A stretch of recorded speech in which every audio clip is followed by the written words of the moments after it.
Jay here, Stretford, Paddock. That's Joe Smith. Fulham 1, Manchester United 1. This is a review of the game. The Reds throwing away 3 points after taking the lead through a sort of own goal, Lenny Yoro goal, however you want to call it. Just another frustrating afternoon for Ruben Amorim's Reds. Get involved in the chat and the comments. Let us know what you think about the game, the performance, the result, all the rest of it. Want to hear from you guys. Joe, if you can cast your mind back to what seems like an eternity ago, the beginning of that game, the first few minutes in particular, we saw Mount, Cunha, Bruno, all linking up very well. Yeah. Looking like a team that was gelling. Cunha had a shot that was just over, I think. Then he had another one that hit the post, sorry. He produced a good save from Leno. I mean, it looked like United were on it, didn't it? Yeah, we started really well. First 3 or 4 minutes looked fantastic, completely swarming all over them. They couldn't really get near us. We were coming out with shots and chances. No sort of really big chances, but, you know, when someone hits the kind of inside of the post, or the front of the post, should I say, that obviously came from something good. It was a shot inside the 18-yard box. But then I don't get it. I don't understand what happens to us. So many games you watch us where, for us to get the ball from our goalkeeper to the sort of in and around their 18-yard box is such a struggle. It's balls across the back, it's out wide, it's a big switch to the other side, it's a half challenge and a tackle in the middle that has to fall our way, it's players being rushed and harried and just sort of stressfully being taken single step at a time, and it takes us ages. If we even manage it at all, we'll often kick it out for a throw-in, or we'll hang a ball up and Burmo will lose it in the air, or whoever will lose it in the air, and we'll have to reset and start again. For them to get the ball from their goalkeeper to the edge of our 18-yard box is a walk in the park. There's space, there's obvious passes, there's movement, and there's runners off the ball. They don't seem to struggle whatsoever to get the ball in those areas, and they didn't make loads of chances when they got it there. But why is it so hard for us to get the ball out from the back? I know sometimes you want to keep the ball and you want to hold on to possession, and that's part of a game plan as well. But every time we have to do something difficult, or we have to cross the halfway line and get it into their half, we don't seem to know how to do it. And other than relying on sort of Cunha to kind of dribble the ball out himself, or, you know, big switches and stuff, which, again, for some reason our players are unable to make and control, which doesn't make any sense because they're professional footballers. Everything's a struggle all the time. And it's been like this for years now. I'm sure Amorim has got some questions to answer on that regard in terms of how we play out from the back, etc. I get it. But it was the same under Ten Hag. Unless we were breaking or winning the ball back high up the pitch, we didn't seem to be able to get the ball out. It's so infuriating, and it seems to be whoever we play against, they find it easier to get to our box than we do to theirs. It's such a big problem. It is. I'm going to come back to you, Monse. I'll get into some of the chat in the comments. Make sure you are getting involved in the chat in the comments. And I agree with a lot of what you said, Joe. Well, all of what you said, to be honest with you, bro. But give me 2 minutes. SG has been a member of the Academy for 55 months, which is great. He says, does Delo actually think he's Paul Gascoigne or something? And Ugarte gives us no outlet in midfield, both in next season's bomb squad. Oggy, who's been a member of the first team for 12 months, says, many reminders of last season in that performance. A hard watch. He's got to get a win somehow. Benjamin Toppins has too many signs of last season. We have so many issues in midfield, and as always, can't get motivated to play lesser teams. Before I go into some more of the comments, because there's loads of them and keep them coming, how concerned are you about this sort of lesser teams thing? Because it is a trait, and you said it before. You said it's weird because I think you said on the watch along, even though like United were 15th and Fulham really should have been going for it, and actually, especially in the last minute or two when they just seemed to sort of be content to settle for a draw. Yeah, we still considered it a big team or a big scalp, and even a draw by some teams seems to be, they're happy with that. Yet United, our record against the so-called lesser teams over the last 2 years basically has been pretty bad. Yeah. How concerned are you about that even now we just can't seem to get motivated? Because even though we lost against Arsenal, I think everyone was happy with the performance, but the performance this week was a lot worse.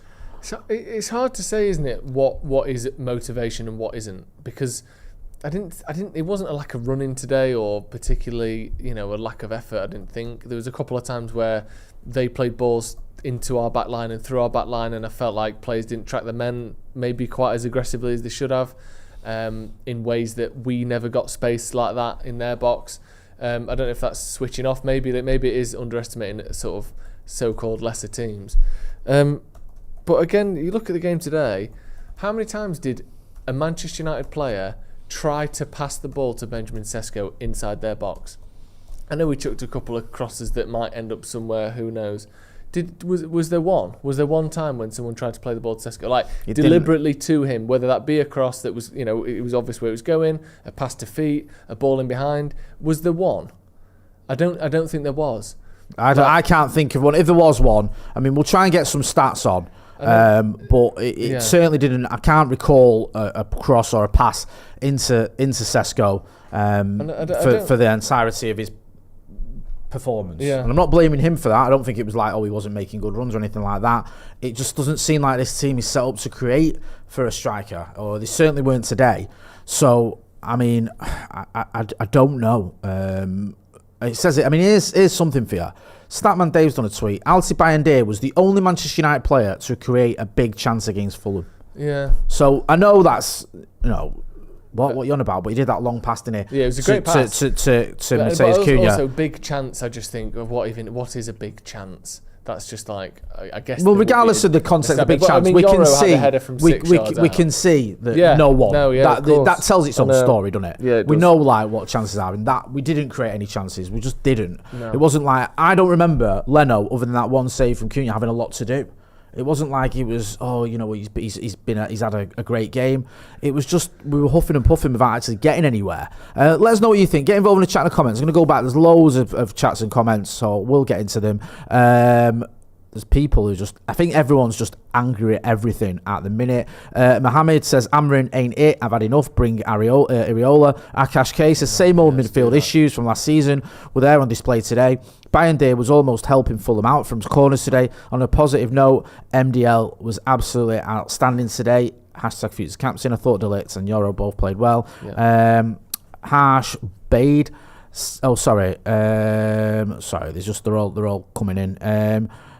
Kareem K says, all his decisions today, he's been a member of the Academy for 40 months, by the way, were made out of stubbornness, e.g. no Bayandé after press conference, 0 Mainu minutes. Are you wearing my underwear? This is his name, not me asking a question. Says, what does his coach bring? Genuine question. I can't. I just repeat that every coach for the last 10 years.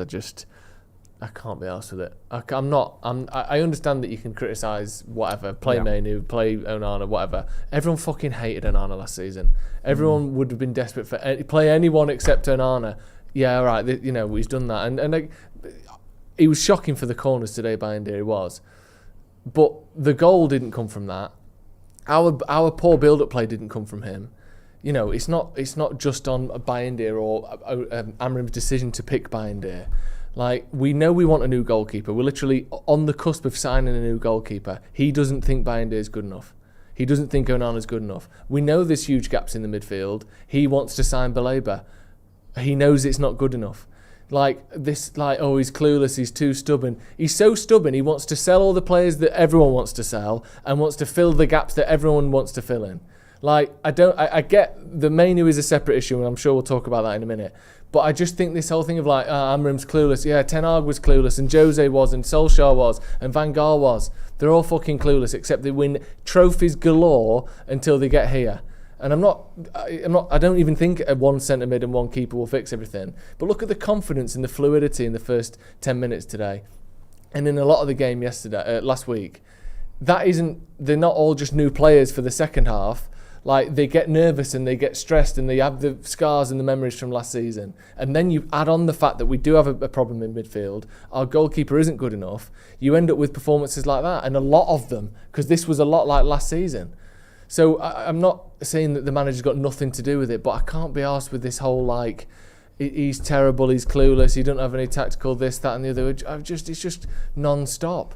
And anytime a new manager does all right with someone, would you want Emery from Villa based on the last 8 months of results? Because I wouldn't. And yet he was amazing for them for 2 seasons. And I think he's a great coach. Like Eddie Howe, if you'd have asked us at the end of last season, everyone thinks he's fantastic. 12 months before that, when they'd had a drop-off, people were saying he should be sacked.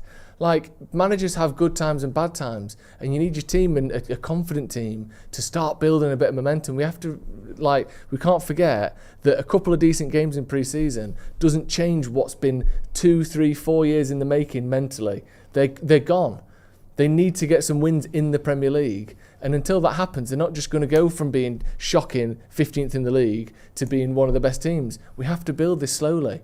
I just think that we're going to be waiting a little bit of time, and we need to get a win against Grimsby and then Burnley and maybe a draw against City and then shock a win against, I think it's Chelsea sometime after that. Like, that's how these things happen. You can't just turn it back on overnight.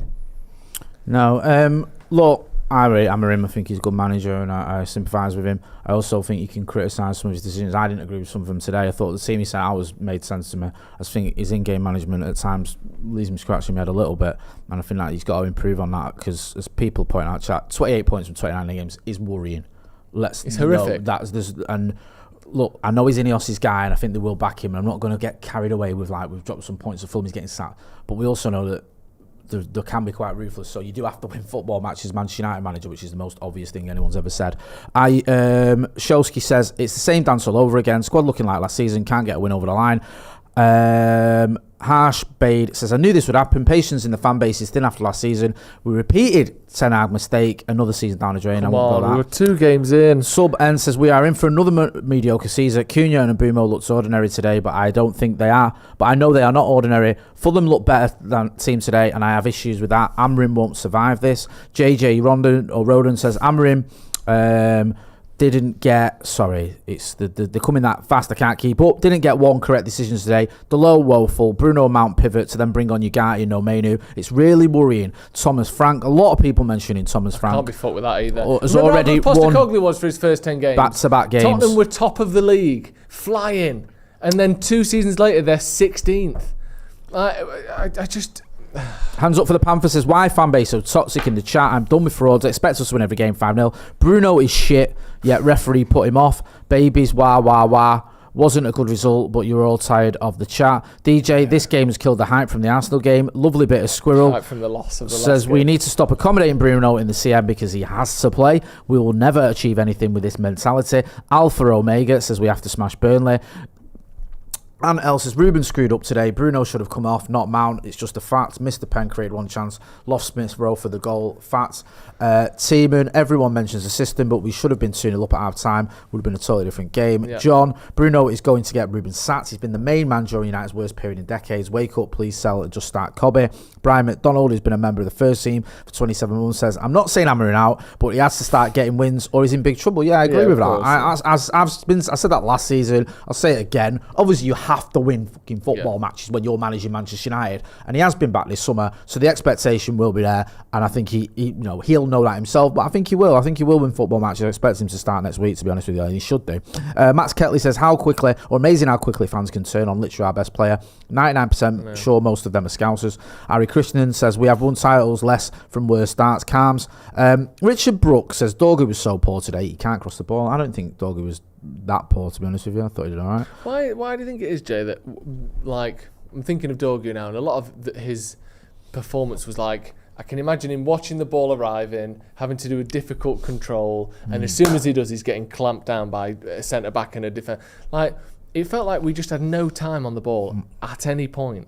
Why do you think that is? What's the issue there, do you think? And I don't mean necessarily from a tactical perspective, but just like, do you know what I mean? Does it feel like that to you? I think there's an air of panic, and I think when there's an air of panic, teams pick up on it, and they're quickly on you, because it's like, these are panicking, these are giving the ball away, these are making silly decisions, and we invited pressure. Do you remember when there was Luke Shaw just gave away a corner for nothing? Yeah. Like, there was another one, I think it was Mason Mount, sorry, not Luke Shaw. Mason Mount gave away a corner for nothing. He passed it to Shaw, but it was miles away. Silly little mistakes like that, and then every time we conceded a corner, amazingly they didn't score from one, but you felt like they were gonna, because Bayindir was all over the place. It just adds to that air of nervousness that I think motivates the opposition to go. You've played it yourself. You know, when you're playing against a team, you think they're nervous. Get on him, get on his touch, get on him, because you know he's gonna panic. People start flapping as well, don't they? Do you know what I mean? And that seems to be a sort of recurring theme at Manchester United, where you feel like the opposition are almost given a lift. They're given that extra bit of motivation, because you think if you do press us, if you do get on our touch, if you do try and cut out our passing lanes, you'll get joy, because we'll panic. We'll give the ball away. And there was a period in the game today, I think it was about 10 minutes in the second half, where 3 times on the spin, we snatched the ball and booted it upwards. Yeah. And you think, you're professional, international, experienced football players. There's no children on the pitch. They're all solid international footballers.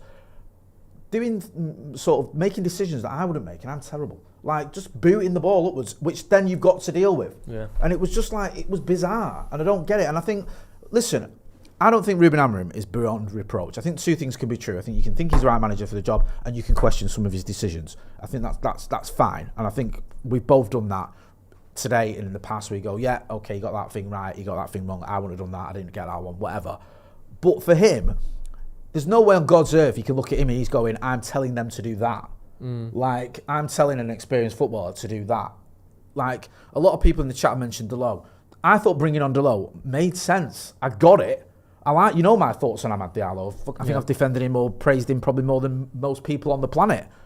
But I understood he wasn't having his best game today, and I think, okay, you bring on Delo, maybe there's a little. That whole right hand side was completely ineffectual. It was like it's not quite happening. But then Delo, like you mentioned in the watch along, decides I'm going to be Dennis Bergkamp here now, and do a little pirouette in front of the Fulham attacker. And oh no, I've lost it, and oh no, they've scored. Yeah. And if you're Amorim, you're thinking, I've just brought on one of my most experienced defenders, playing in a position that he's played in dozens of times for me, and he's just done that.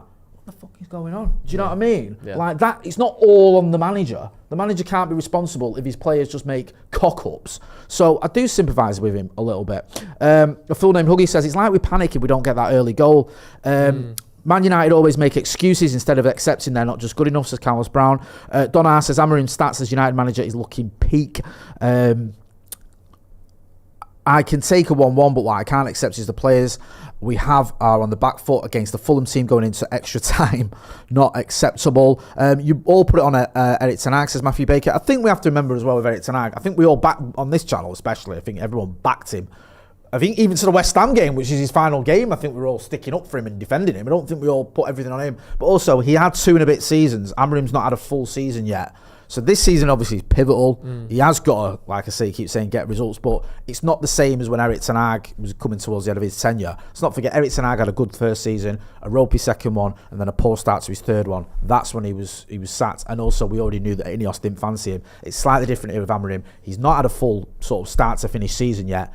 Ineos did bring him in, and also he's made a lot of changes. And sometimes, not all the time, but sometimes those changes are for the long term. When Fergie came in, he made a lot of changes at the club, which were more long term. Because I was a bit young to remember it, but I'm sort of semi-aware of it. And I remember not long afterwards, players like Norman Whiteside and Paul McGrath, and players that were very popular, weren't quite it for him. He felt there was a drinking culture. He made changes. He rejuvenated the scouting, all the rest of it. Ruben Amorim. You look at the record of players over recent years, Marcus Rashford's record is as good as anyone for Manchester United, whether you like him or not. He's moved him on. Not for me. Isn't doing what I want him to do. Jadon Sancho, big money signing, not happening. I know he didn't work under it tonight, but he's not going to accommodate that. It just, you go in. Anthony, you go in. He's making big decisions, and it's going to take a little while. It's just frustrating in the meantime.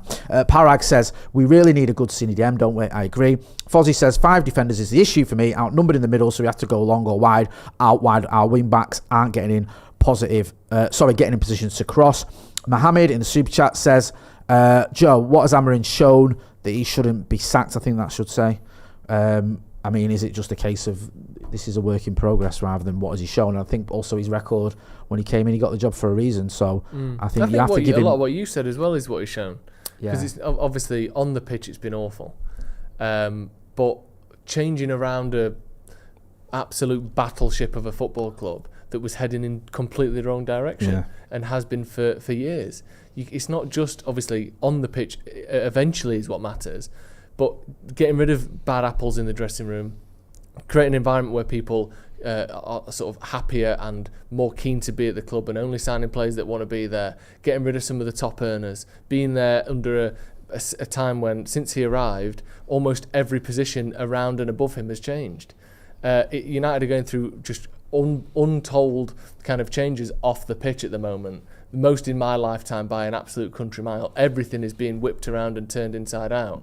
Obviously, you want to start this season well, but we're 2 games in. We've got 1 point from 2 games. 2 games is nothing. Like, we need to give him... For me, I would give him all season no matter what, personally, and then review it in the summer if it's not improved. Obviously, if it doesn't improve for the whole year, he will go, whether we like him or not. I would give him this season. For me, this is his first season.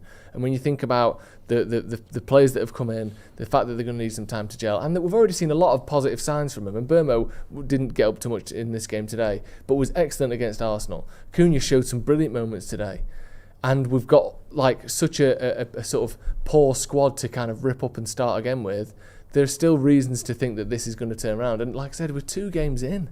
And we didn't even lose today. You know, we could have done, but we also could have scored the penalty. And Cunha's shot that hit the inside of the post could have gone in. And then you know, it's a comfortable win and we move on to the next game. We're not going to play brilliantly every week. As time went on and as the game went on, we got nervous and we sort of reverted to some of the bad traits from last season. We're going to keep seeing that for a little bit. We need to get a lucky win here, a confident win there, and then look back after 10 games and go, actually, we've only lost 2 of the last 10, and we've won 6. And then you can start to build a bit of confidence. But I think I see a lot of things from Amorim as a person and as a coach that are positive. I just, you know, the idea of just sacking him after 6 bad months for me isn't a good idea. Just before we wrap up, I've got Ruben Amorim is talking to Sky, so we'll get some quotes from that. Also, loads of people in the chat, loads of super chats, good to see. Make sure you're hitting that like button as well. You might not like the result, but you can like the video. And Elle says, I love Bruno, but we have to admit he doesn't fit the system. Not his fault, but doesn't change the reality. So either the system changes or Bruno goes. I'm going to get your thoughts on Bruno in a minute, Joe. Amorim brought centre-back and Delo because Bruno lost his head and Amorim wanted to stop the bleeding. He was trying to prevent losing, let alone winning. Need a new DLP because Bruno is too emotional. Tristan Callie says, we lack a midfielder who can control the pace of the game. I love Bruno and feel he's overhated, but he is too erratic in the 8. Get Stiller in. Neil Wolf says, for Joe's optimistic and pragmatic view, is there an issue with Bruno Fernandes, you feel, or is it just a bit of a bad day at the office? Do you have any concerns? Do you think that Amorim needs to be stronger if he's not performing? Is Bruno one of those players you can take off, or is he someone that you can take him off if he's not playing well? Because he does seem to be. It's a rarity in it that Bruno Fernandes is subbed, and it's been a rarity for the obvious reasons. You know, for a little while we've all seen that, haven't we? Well, since Bruno came in, he's been our best player. Yeah. So why would you take him off? 99% of games, he's the one you want to be on the pitch. Yeah. Like, he got 19 goals and 19 assists last season for a reason. He's not a bad player. And maybe playing as a deeper player isn't his best option. I think him playing on the right today would have been more effective than Mbeumo playing there. Like, I think that would have been an option if you really wanted to. The other problem is, take Bruno out of the midfield. Then what? You can't play Mainu and Casemiro together because there's not enough legs. Mainu and Ugarte, maybe that works, but he got sort of pissed on a little bit against Everton in pre-season. If Bruno isn't playing in that deeper role with our current squad, who would people pick? Yeah, I think that Bruno gets like sort of pinged around a bit because he's always better than the alternative. Yeah. And at the moment, you bring Baleba in, then that opens up Mainu to come back in. You can have him, and you could even have Baleba and Casemiro if you wanted. You could probably have Baleba and Bruno Fernandes and feel a little bit differently about things. But it's not where should Bruno play, it's who plays if he doesn't. Because I don't think Mainu and Casemiro would have looked any better out there today. And that's no diss at Mainu. It just, those two together wouldn't work. No. Like, Bruno is our best player. And we've had this year in, year out. He has a couple of bad games. We should have sold him, he's finished, he don't work in the system, the manager... Come on! How long is it going to take before we just back him? How long is it going to take before we go, actually, he's done so much for us when no one else was, that he's allowed a couple of bad games. I can't... Just this constant sort of flip-flop, back and forth, seesaw narrative about Bruno that 2 months ago he's one of the best players we've ever signed, and 2 official games later, we should have sold him, we should have took the money and run. All right, play someone else in the midfield then. See how much better that is. Because when Mount dropped deep, he was anonymous. I think giving Mainu some more game time would be great, but I don't think that being at the expense of Bruno Fernandes helps us win games. I said it during the game. The Mainu thing has come up quite a lot in the chat. I wanted to see Mainu come on. I thought he would have controlled the midfield better. And I think that was a mistake not bringing him on. And I don't think anything post him not coming on has proven otherwise. That's one of the things where I say Ruben Amorim, I think he's a good manager, but there's certain in-game management decisions I don't really get. And that for me was one of them. But it wouldn't have been Bruno off and Mainu on. I would have preferred to have seen Mainu sort of in that midfield alongside him, to be honest with you. I think he tried Mount there for a bit, didn't he? And then he changed it with your guy, and it just didn't work. Yeah, Joe Nish says, Joe, yes, we are 2 games in, but we're also 9 months in, and without winning 2 back-to-back games. Yeah. Jake Bennett says, my concern is start different between this week and last week. I get that. I feel like the sort of feeling like last week was, despite the fact we lost, it was more positive, and despite the fact we've drawn today, it's more negative. And obviously there's context there, there's a reason. Neil Wolf says the club and the fan base and the internet doesn't deserve Joe. I agree. Parag says, with this exact squad, would you rather keep playing with 3-4-3 or try switching to 4-2-3, 1-4-3-3? I think we've come too far, haven't we, with 3-4-3? It feels like he's got to stick to his guns now. I don't know.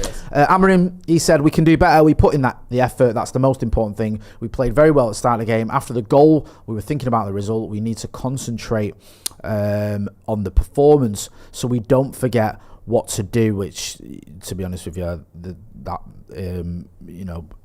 makes a lot of sense. And he said about the reaction after the goal, we were not smart in that moment. He says, I felt that after the goal. Oh yeah, sorry, I've already said that. So yeah, he's saying the things you'd expect him to say. Look, it's been an annoying day, it's been frustrating, but the plus side is we're 2 games in. Yeah, it's not like this is it, the season's over. We didn't lose.